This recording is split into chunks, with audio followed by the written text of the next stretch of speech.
Welcome to Lynn Cullen Live, talk radio without the static. Email your questions and comments to lynn@pghcitypaper.com. And now your host, Lynn Cullen. Hello, and welcome to the program. It's Thursday. I don't know what day of the week it is. Yeah, I do know it's Thursday. It's the 20th. God, time flies. So on the way here, I was behind a car that had bumper stickers on it, and I still find bumper stickers strange. That people would advertise certain aspects of their personality, their politics, their whatever on their car to perfect strangers as they drive around. I've never understood it. Although I've been known on occasion in my past to have stuck a political one on. That was until I got keyed in the parking lot of a radio station that I was employed by. And then it didn't seem worth it anymore. But so I saw a bumper sticker that I thought was like, wow, really? And what was surprising to me about it is there were a number of bumper stickers on this car, and they were all pointing anybody who was reading the bumper stickers in the same direction.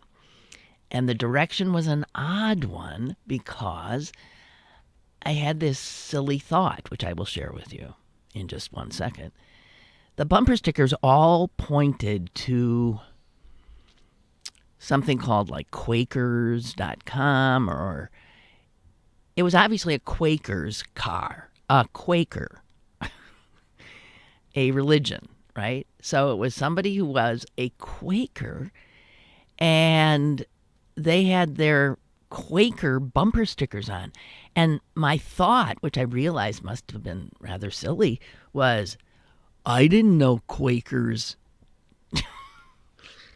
I didn't know Quakers, one, proselytized, and I didn't know Quakers would have bumper stickers.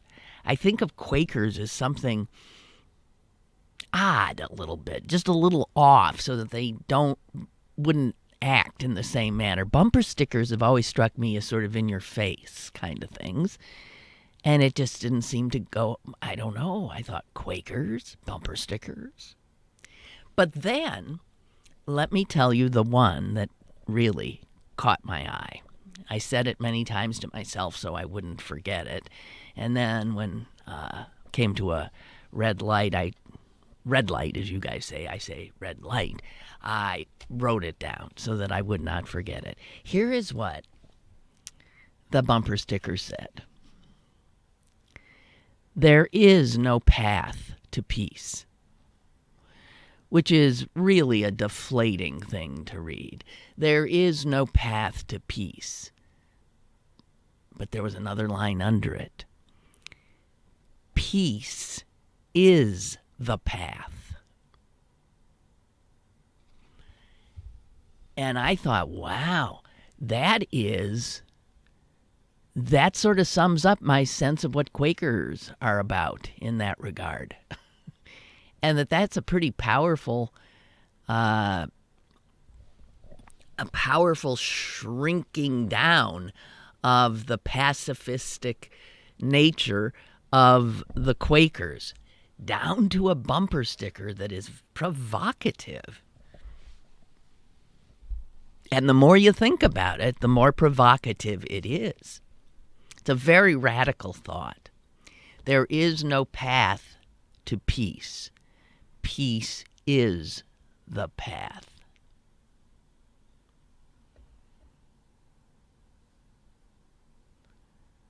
I don't want to go all David Brooks on you. You know, he had a epiphany where yesterday I'm telling you about this other thing that blew my mind, that a great way to live is to acknowledge that suffering, pain, all the bad stuff that we might encounter in our lives are not intrusions into our regular lives. They are our regular lives. Life is not, here's an old one, a bowl of cherries. And some of us still think it is, think that the default position is life is wondrous. No, life's hard. Life's tough. And some people really get a rough road to hoe, right? So you're a step ahead if you imagine it all as exactly what is to be. So you don't take umbrage, you don't take offense, you don't feel victimized, and you remove all that negativity. I love this thought. I don't know if I can really get there so that it's in my bones, but my head likes it. And my head likes there is no path to peace. Peace is the path. And it reminds me of that scrap of poetry that has stuck with me most of my life. And I'm sure I've shared it with you probably a gazillion times. I came upon it in a time of my life when I was as bewildered and lost as ever. I was probably about 20 years old. And it was a scrap of poetry. I might have just told you this earlier in the week. For some reason, it's been coming up a lot. The scrap is from a poem. I don't even know the whole poem, by a guy named Theodore Roethke, Roethke,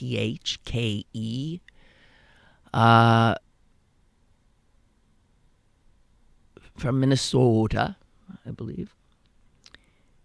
And the scrap is this: I must learn by going where I have to go. It's pretty much the same as there is a path to peace. There is no path to peace. Peace is the path. Sometimes, as my mother always says, you just keep putting one foot in front of the other, and you find your way. Right? No AAA triptychs, no not charity navigator, none of this, navigational GPS-y stuff. You just keep moving, and you find the way. So that's a radical thought. There is no path to peace. Peace is the path. It means that you take that stance and you say, no, the way you get to peace is by practicing peace. That's all. There is the path. It is peace itself. I don't know why I'm getting into these. I'm being drawn a lot to these little snippets of wisdom, I think, that apply to a lot of people. Not some. There are people who, from day one, know where they're going. And then they can make a plan, a schedule. I will then do this. And when that's accomplished, I will do that. And when that's accomplished, I am so unlike that person who would do that. And sometimes I feel for those people, because if you decide on this vision when you're like, 10, 15, 20, then you're failing to be open, it would seem, to detours, which might take you even to a better place. So I'm not an organized person, and every time somebody has said to me, well, what are your goals? I think, goals? I don't know. To this day, I've never had a goal. My goal is to learn by going where I have to go. And I think, certain adults, most actually, are always trying to sort of suggest to young people that there is a path, there is a way, there is this set way. You go to school, you go to college, you get a degree, you do this, you do that. That's just bullshit. That's one size fits all, and that's absurd. Right? So I want everybody to just relax and keep walking forward. That's all. We'll all be better.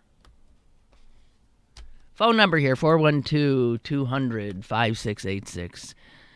412-200-5686. There is no path to peace.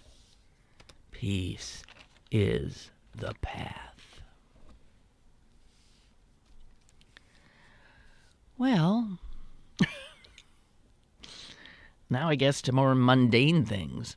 I am looking at a picture. It's on the front page of the New York Times today. It's taken from behind the Pope. And he's making his way down a, receiving line, shaking people's hands. People who obviously had some status to get to the front at some, mass that the Pope's giving. I think you need connections to get into that position where you're going to actually be personally greeted by the Pope. And so there's the Pope. It appears this is outdoors of the Vatican because the Pope's hair is sort of blowing. And the sun is shining on the happy crowd that are all focused on the Pope.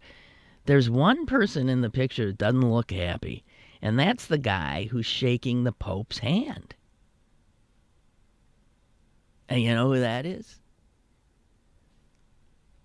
Bill O'Reilly. And somehow when I saw this is a picture from yesterday. So when it was being announced that O'Reilly was out of work, he was in St. Peter's Square, I guess, shaking hands with the Pope. And I was thinking, hey, Pope, do you know who that guy is? Did you agree to warmly welcome him? That hand you're shaking, you know where it's been?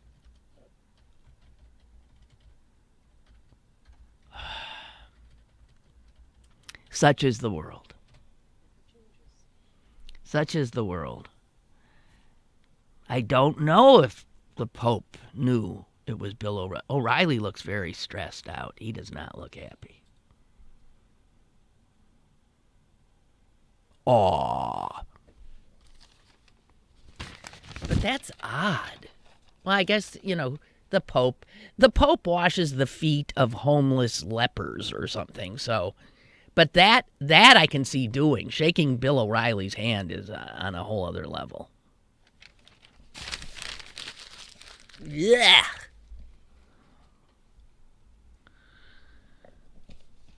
Well,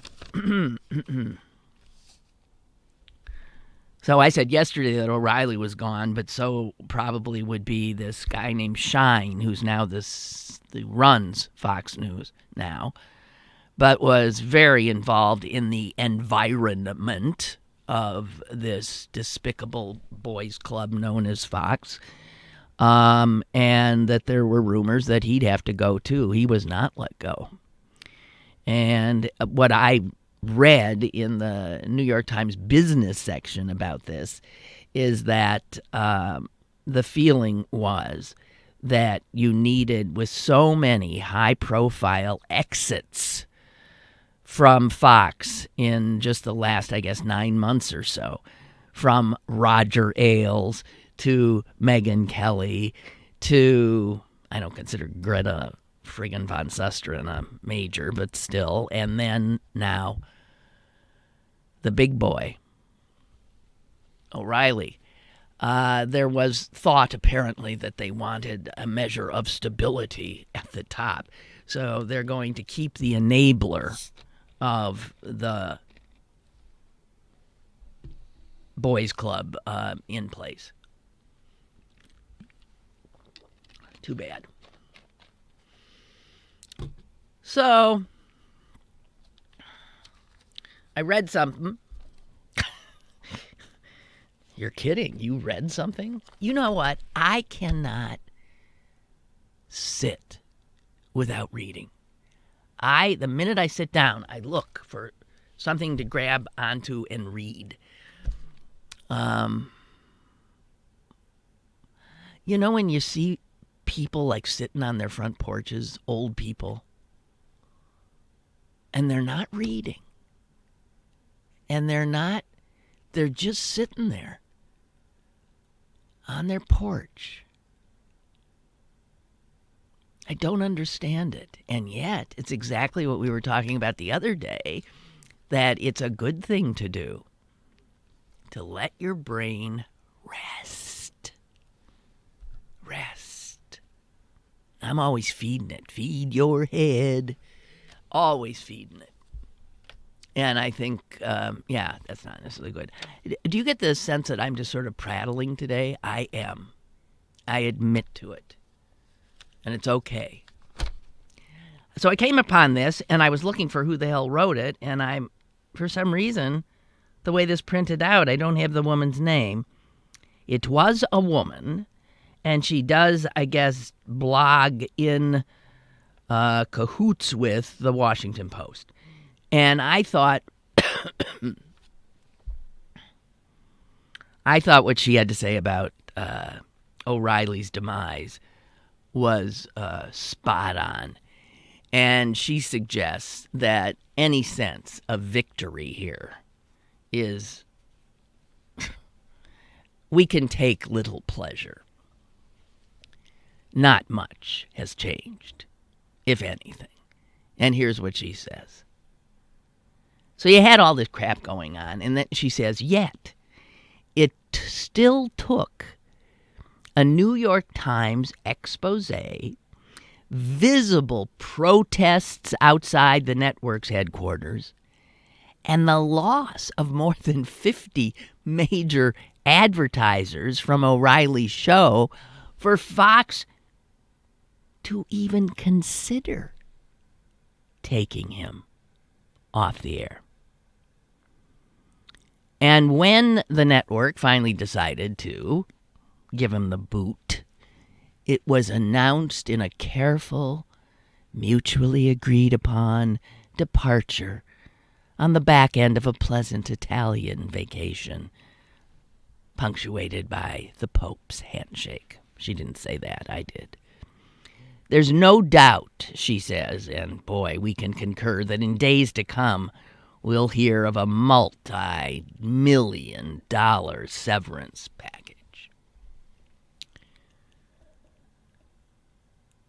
She says, watching the absurdly protracted will they or won't they debate play out over the past few weeks made it clear that this wasn't about morals. This wasn't about the horrible below sea level morale throughout the Fox universe. No, this is not what mattered to Fox News. The decision, of course, was based on profit. Plain and simple. If keeping on a serial harasser like Bill O'Reilly had seemed more lucrative than letting him go, they would have done that. This is a business decision. It has nothing to do with the fact that he was a sexual harasser. So she says no reason to congratulate these guys. And it would be nice, she says, to be able to view O'Reilly's departure as some sort of victory for women. An indication that feminist values are gaining a foothold. Not. She says, just look. The leg shots, the tight dresses, the regulation bottle blondes are still all in their places. And with Tucker Carlson announced as O'Reilly's replacement, another bombastic white male jerk has taken over the slot. Nothing really has changed.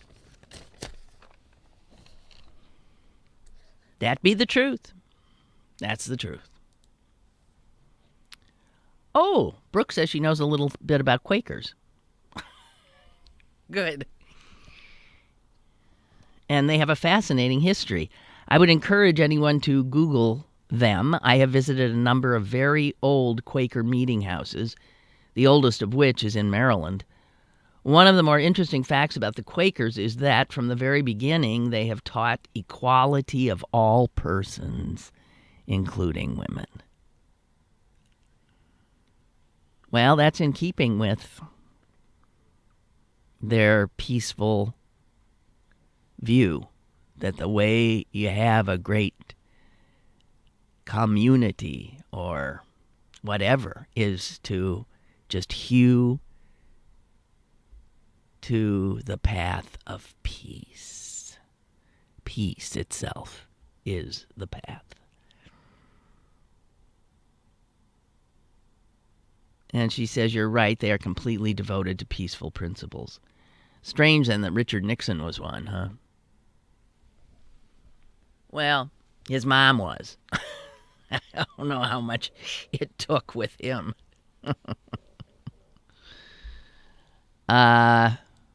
Thank Milton, you are so on top of everything. My God. We got to meet someday because I swear you're my alter ego. I mean, he's just right on it. He says this, the blog post you're reading about Fox is by Christine Emba. And he was right on it. He has it here. Yeah. Christine Emba, who I'd never heard of, but thanks, Milton. Wow. Would you like to be my personal secretary? Seriously. Oh, dear. So, I don't know where to go next, what we should talk about. You know, I am wearying of pointing out on a daily basis. I was going to use the word foibles, but that doesn't rise to the level that it should. The insanity, the incompetence, the whatever of the Trump administration. It really is. It's mind-boggling. Things that I didn't bother to pull out of the paper and take into you that I hadn't known, because how can you cover all this constantly, was something about the guy he had tapped to be the deputy commerce secretary. Another gazillionaire. My God. This is the guy named Ricketts, whose family owns the Cubs.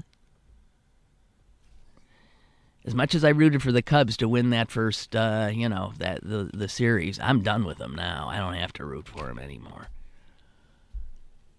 Ricketts, he, one of the gazillions of people. If I say gazillion one more time, somebody shoot me. I'm serious.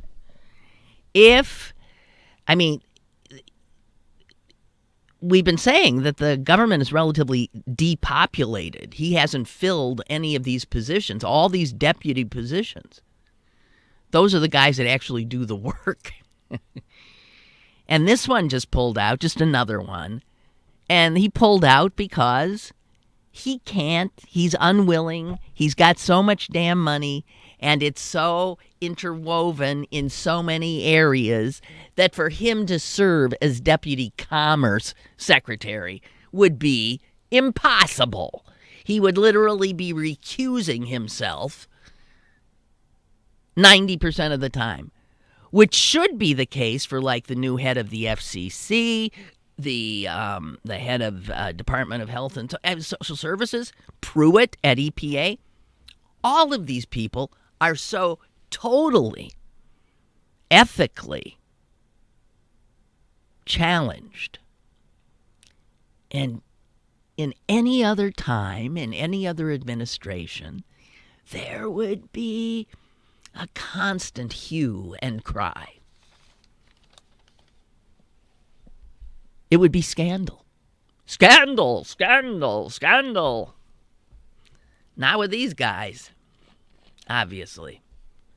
They've made the word almost, we're so overwhelmed by scandal that I don't know what would it take to even rise to a level where we'd all agree, well, there's a scandal. And speaking of all of the stench of corruption coming out of the Trump administration, I mean, I can't tell you how many times I'm reading a story and I'm thinking, well, why isn't there an investigation into this? It's just blatantly unethical, blatantly against the emoluments clause, blatantly against blah, blah, blah, blah, blah, blah, blah. See, and I've given up reacting this strongly anymore. This is one of the fears, that we get so overwhelmed that you simply can't keep responding at the same level of passion. Why aren't there any investigations? Well, can I suggest a name that actually is in the news today? Jason Chaffetz. Jason Chaffetz, who most of us came to know as the persecutor of Hillary Clinton, the guy who couldn't stop investigating her emails while his friend Gowdy down the corridor is Benghazi. Between the two of them, the number of hearings on Benghazi and the emails, I can't imagine. I don't know if I can count that high. Well, Chaffetz has said he's done. He's not running. And you know why? You know why he's not running? In part, well, everybody knows he wants to be the governor. So he's going to get out now and start greasing the skids for that. But he still heads this extraordinarily powerful House committee, the Oversight and Government Reform Committee. And it was from that perch that he so trolled Hillary Clinton. And with all of the garbage going on in the Trump White House, if that were a Democratic White House, Chaffetz wouldn't know what to blow the whistle on first. He would have already had 5,000 hearings. I'm not kidding you. So he's also getting out because it's no fun anymore and a little more uncomfortable for him to be in charge of keeping an eye on the ethics in the government when it's his guy and his guys that constitute that government. It was fun when it was beating up Hillary, but ain't no fun now, and in fact puts you in some difficult, complicated situations. And he's smart enough to know now's a good time to just get out. Move on with the rest of my planned life. He's probably expecting to be president in, 2028 or something. He's running for governor in 2020, Utah.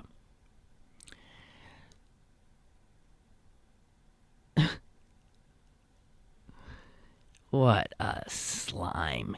I have long advocated public service. Is that what you've been doing, Jason? Public service? I have long advocated public service should be for a limited time and not a lifetime or full career.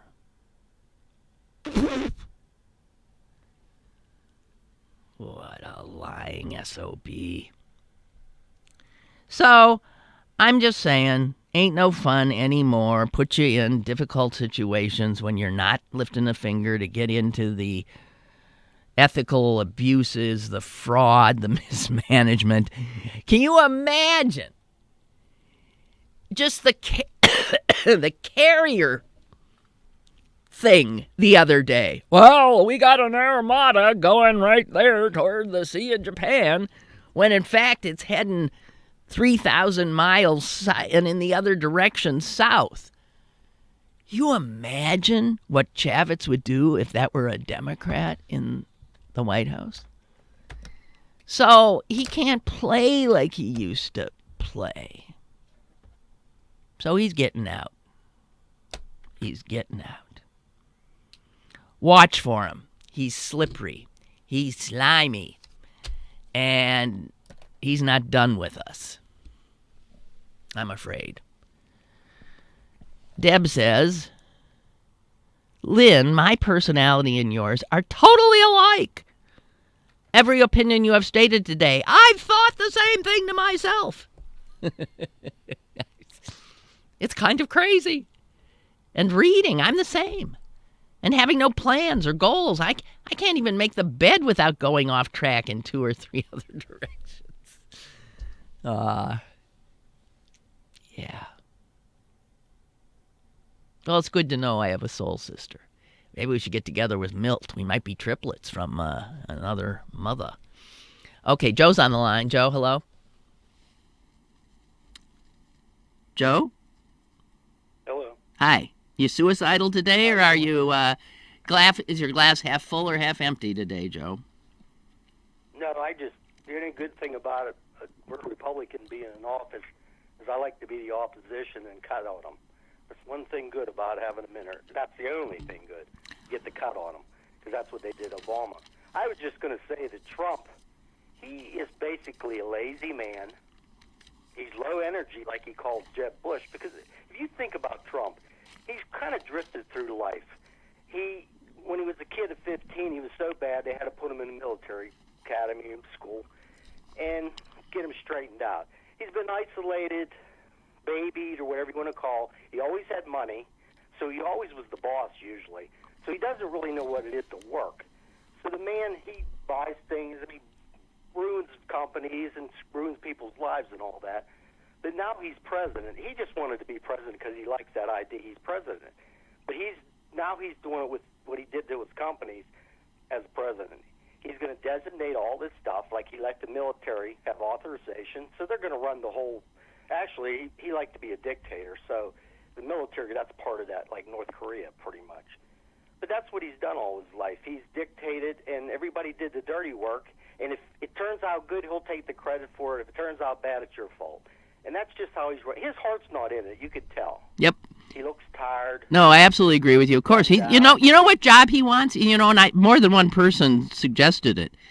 There was a job opening that he was perfect for, and that's O'Reilly's job. Do you know that?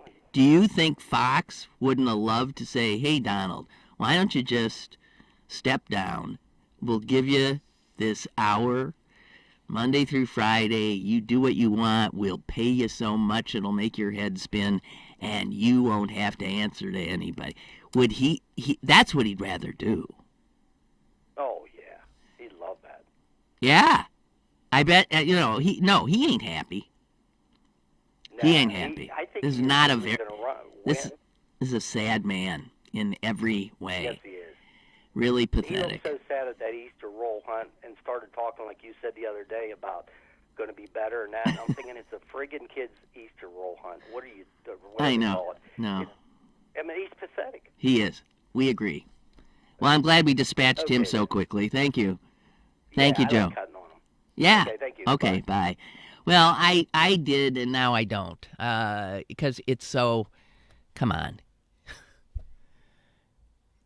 Cutting on him is like, again, proverbial shooting fish in a barrel. I mean, it's just he keeps offering up so much stuff, but ultimately it's numbing, which is the concern. That will just sort of turn away, turn down. You know how after a while you learn to live with like some kind of noise or disruption in your life?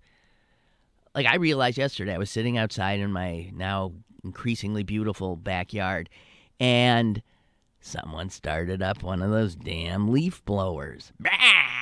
And all of a sudden the bird tweets were gone and this and that. And I realized, my initial reaction was, and then I realized that I have learned to pretty much then stop focusing on it and turn it off. I'm a little worried that we'll do that with Trump because he's a guy who needs constant supervision. Oh, speaking of the unhappy president, I did see him smiling yesterday. It was in a still pic, and he was standing there in front of the New England Patriots who'd come to visit because they won yet another Super Bowl. And he was standing there like all presidents do with his jersey, and he actually had a big grin on his face. I'm also looking at a picture. He's not grinning in this picture, but it's from the event. And he's obviously been given a helmet from the Pats.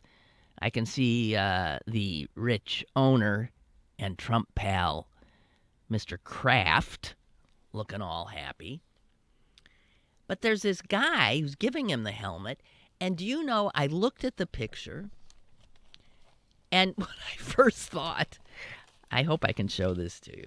Will this go? My first thought was, why is Ed Rendell? All right. Why is Ed Rendell there giving Trump a helmet? I don't know if you guys can see this. That's not Ed Rendell, because obviously he wouldn't be in that picture. Do you know who that is? I didn't recognize him. Because I've never seen him in a suit. I've never seen him respectably dressed. That's a guy I love to hate. That's Bill Belichick. Ugh. And this article in the Wall Street Journal said Belichick was like grin. You never see him smile. Belichick and Trump are two guys. You don't see him smile. They were both chortling yesterday. The guy in the Journal said Belichick was quite smiley, grinning with the president in the Oval Office. And on the Belichick Smile Index, 1 being a post-game media availability and 10 being a Super Bowl victory, it looked like an 11. Belichick appeared ecstatic, almost giddy, as if somebody had handed him 6 years' worth of Rex Ryan game planning videos to watch. Yeah. By the way, the New York Times did side-by-side pictures just to get under Trump's skin of what it looked like when the Patriots posed with President Obama, I guess 2 years ago. That be right? Or last year.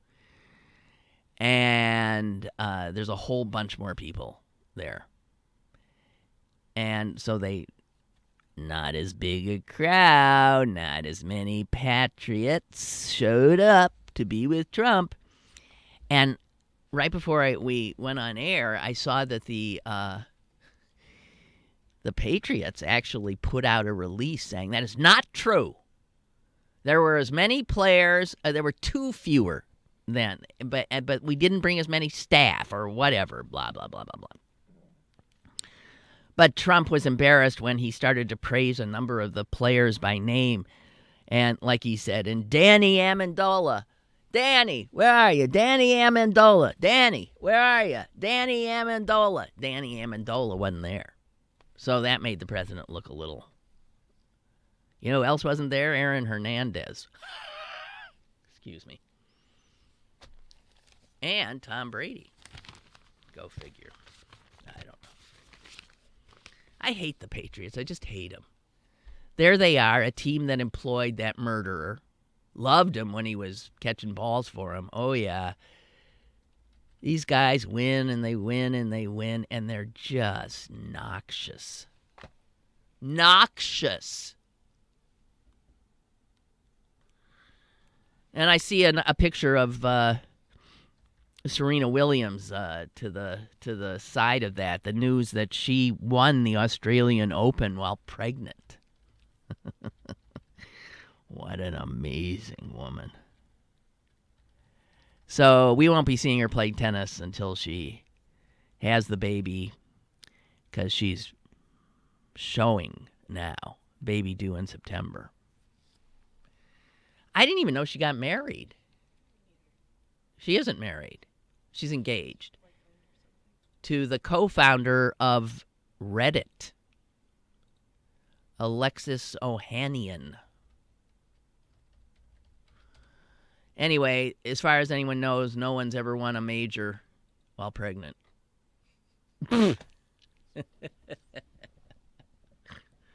Oh, God. Oh, you know women, they're weak vessels. We're weak vessels. Okay, what else do I have here? I can't stand this.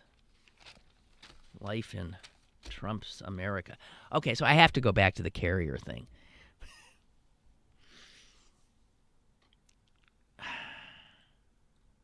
It's unbelievable. I mean, really, the level of failure to communicate between State Department, Defense Department, and White House is growing increasingly obvious.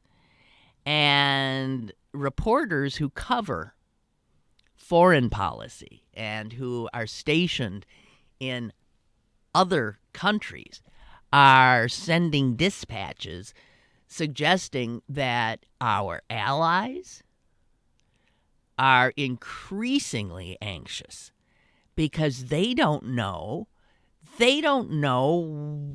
where they stand, what the policy is that the U.S. is currently engaged in. And because Mattis says one thing, Trump says another. Tillerson, Trump says something else.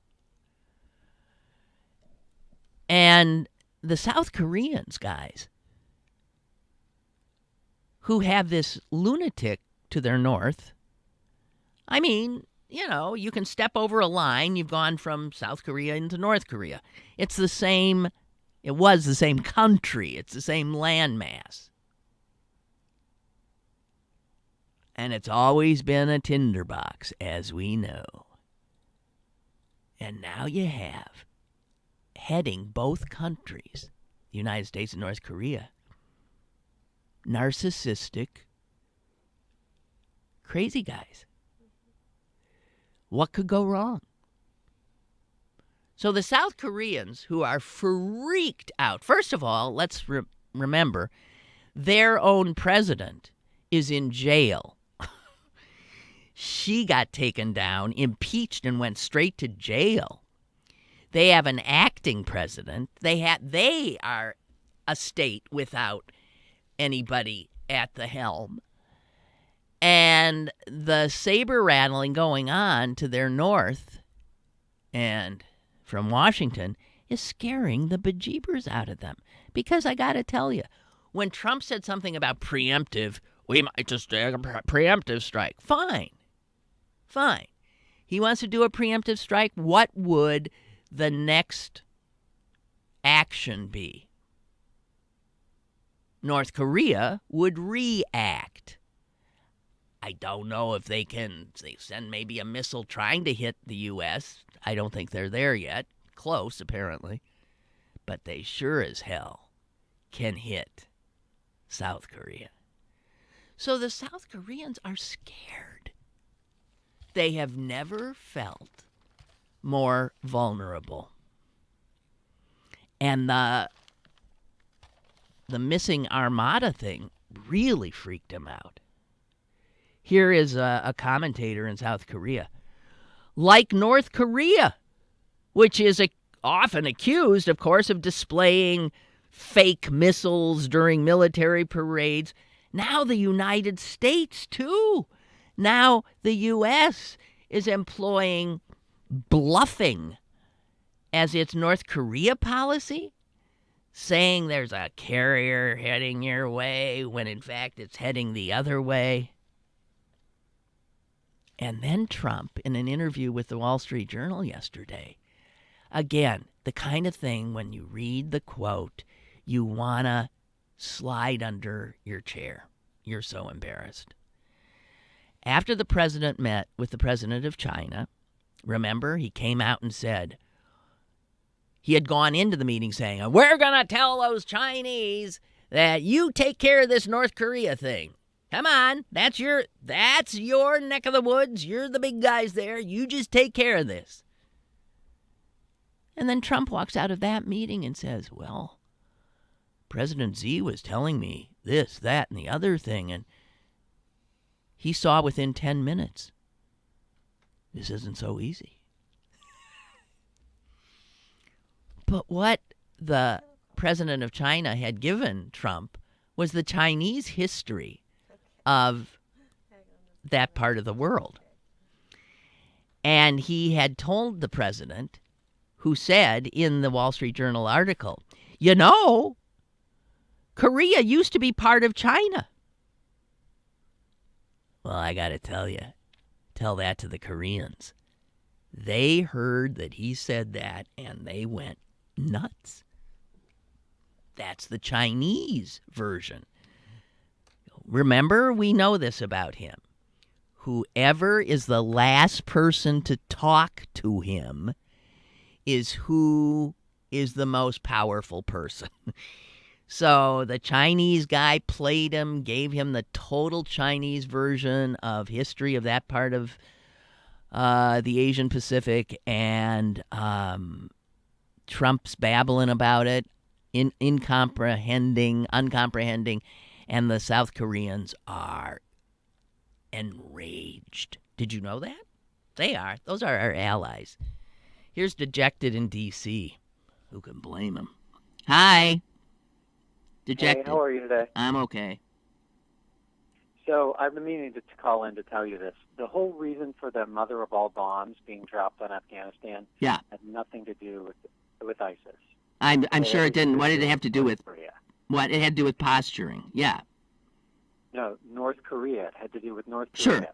Look what we got. How they plan to invade. Now, how they plan to invade South Korea is they have built tunnels underneath the border all the way to South Korea. So it was posturing to say to North Korea, you think you have a way to invade South Korea? We have a way to destroy all of your tunnels. So think twice before you bomb. Well, you could argue that's smart, couldn't you? Yeah, it was totally smart. That's why Trump didn't come up with it. It's been a plan in the works since we made those bombs. Right? So in some sense, Mattis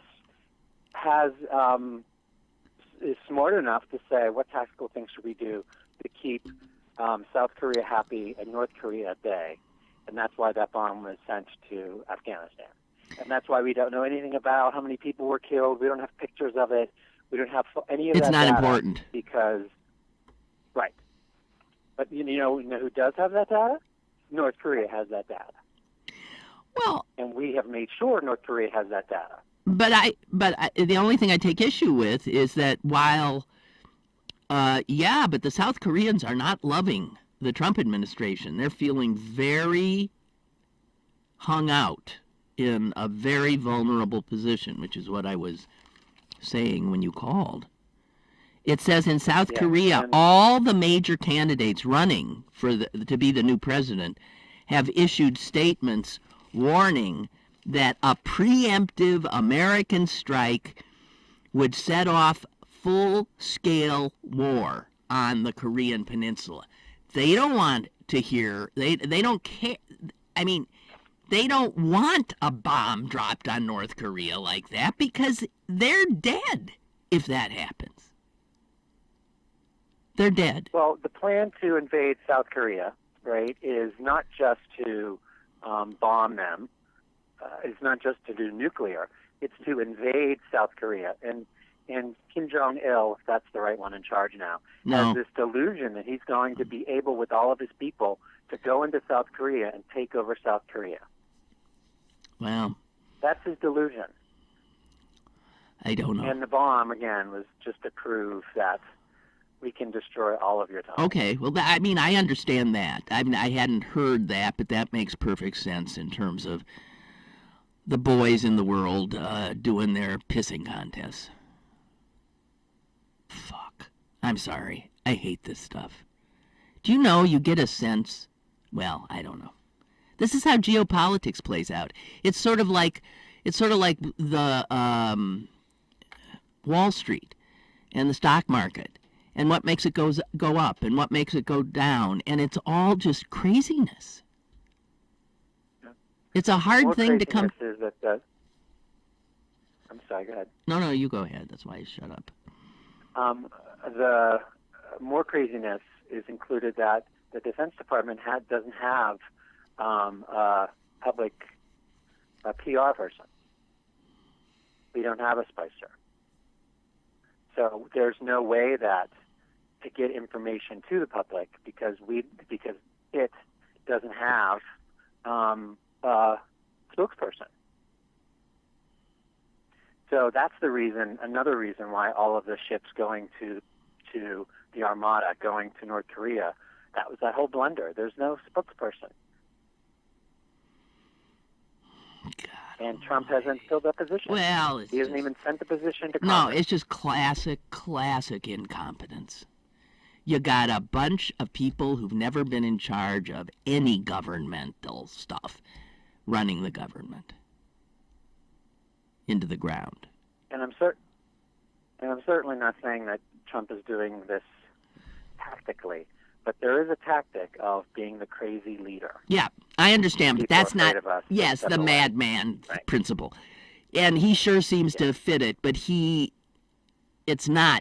that's not what's going on. He really just is a madman. And he's got everybody off kilter, which you can say is okay if you're in control. But he's not. Hey. All right, dejected. I'm despondent. Goodbye. See you later. Bye. Okay, so here again, sort of, this is reality. This is how things happen. Did you see the pictures? Our spy satellites trained on the nuclear facility in North Korea. We keep an eye on that, looking for any movement. Did you see what the satellite imagery showed? It shows the base where they keep their nukes because they're talking about doing another atomic detonation. And the analysts who were examining the satellite images yesterday, they did double takes because they're at this place that they look at with, just constant microscopic precision. What did they see when they looked yesterday? 3 volleyball games going on. They were playing volleyball at this nuclear site. They saw one game going on near the command center. There was another game at the guard barracks and another at the main administrative gate. And these guys, these people who can read these images, there's all these quotes from them in the New York Times, and it's funny. This is what war and peace come down to. Listen to some of this. They're poring over these maps and seeing volleyball games where the nukes are. And one of the guys says, "What we have seen is somewhat unusual." The resolution or sharpness of the satellite images was such that the players look quite small with no discernible features. Now I'm thinking maybe they're mannequins. Maybe they're robots. Could they see the ball going back and forth? They got so specific that they said this.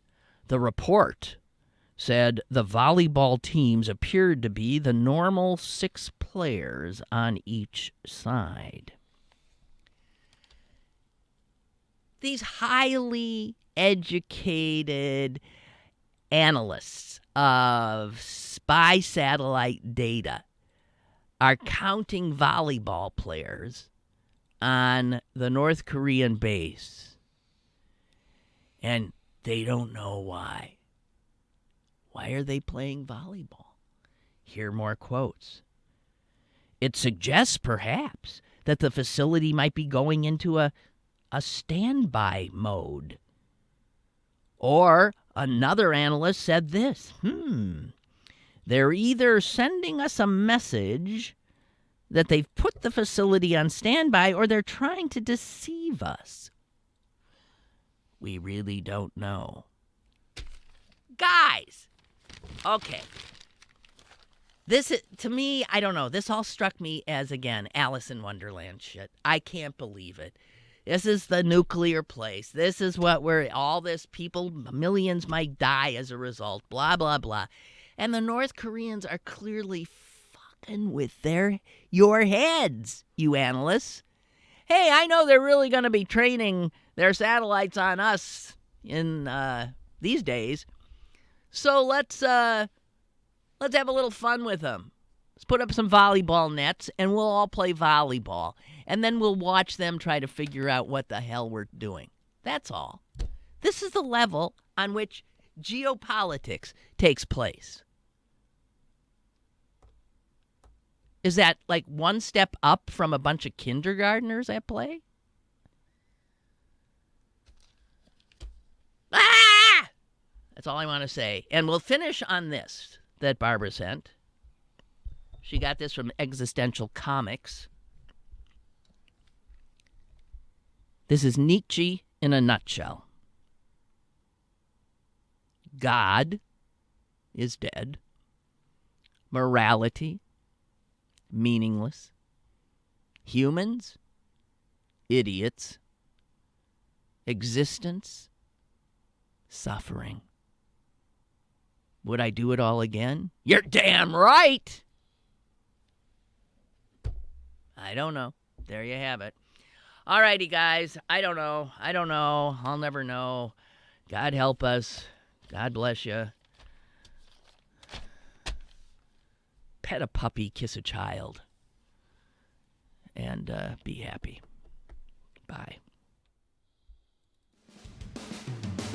Lynn Cullen Live, Monday through Friday from 10 a.m. to 11 a.m. and archived at pghcitypaper.com.